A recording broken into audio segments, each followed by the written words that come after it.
एरंडोलीचे राष्ट्रवादीचे उमेदवार सक्षम, त्यांनाच मतदान करा. गुरु शिवलिंग शिवाचार्य स्वामी. सरपंचाचे पती भाजपाचे नेते महेश कुमार शिंदे यांचा राष्ट्रवादीच्या उमेदवारांना पाठिंबा.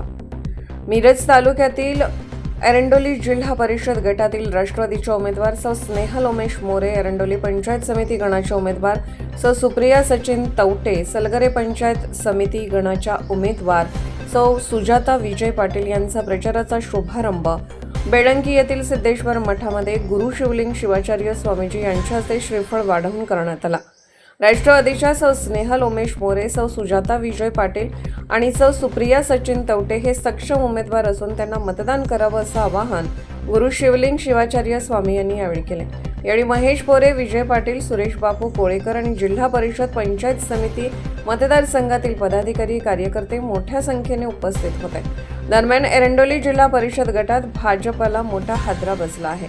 बेळंकीच्या लोकनियुक्त सरपंच सौ सारिका शिंदे यांचे पती आणि भाजपाचे नेते डॉ. महेश कुमार शिंदे यांनी एरंडोली आणि सलगरमधील राष्ट्रवादीच्या उमेदवारांना पाठिंबा दिलाय.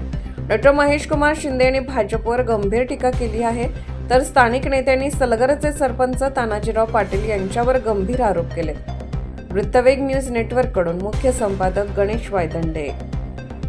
आपण प्रचार शुभारंभाचा नारळ फोडण्यासाठी आज या ठिकाणी सिद्धेश्वर मंदिरामध्ये आपण एकत्रित आलो आहोत. उमेदवारांना शुभाशीर्वाद देण्यासाठी ते आलेले आहेत. या ठिकाणी बेळंकी नगरीतील सर्व नेते मंडळी, ग्रामस्थ या बेळंकी नगरीच्या वतीनं त्यांचं स्वागत करतो.